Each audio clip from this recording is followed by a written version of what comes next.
Friends, good morning and welcome to Sunday worship here at Kingston United Methodist Church.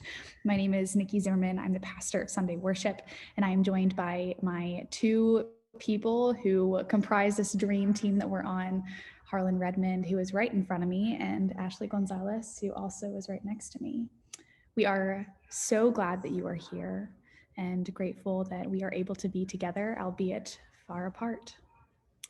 Friends, you may not know this. I did strategically plan my outfit this morning to be both pink for Valentine's Day and also white for Transfiguration Sunday.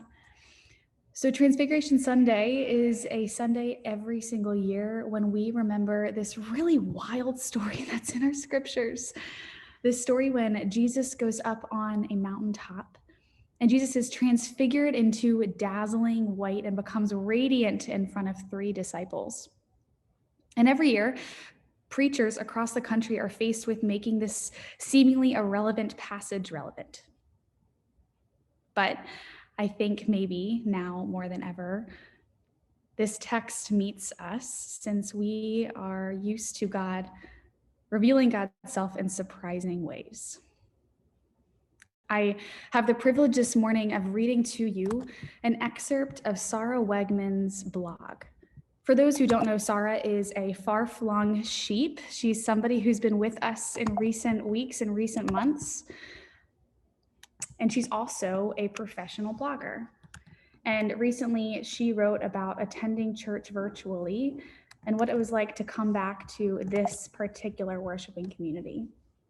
So let's center ourselves this morning on Sara's words, there we go again, on Sara's words, on Sara's story of God revealing God's self to her in the most surprising of ways.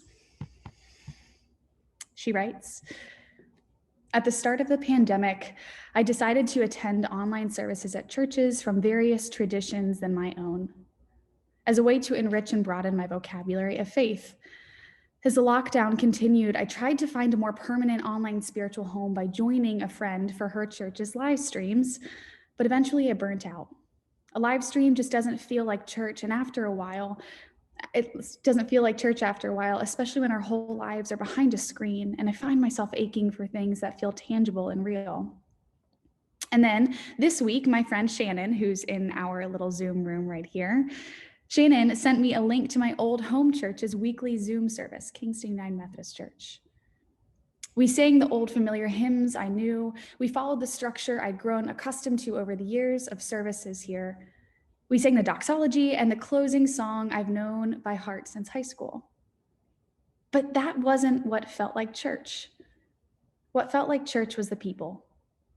No live stream, no stage lights, no best angles. Families were fiddling with the webcam. There were distracted babies, shrieking kids in the background during joys and concerns. At the end of service, we all turned our microphones on and said the Lord's Prayer together, the audio becoming disjointed, cutting in and out at the chorus of different human voices.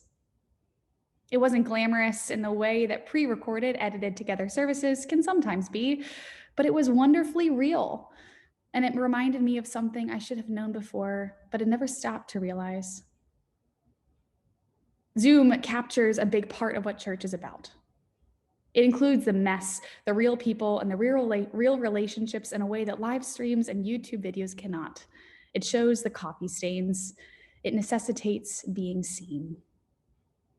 Church was never meant to be observational.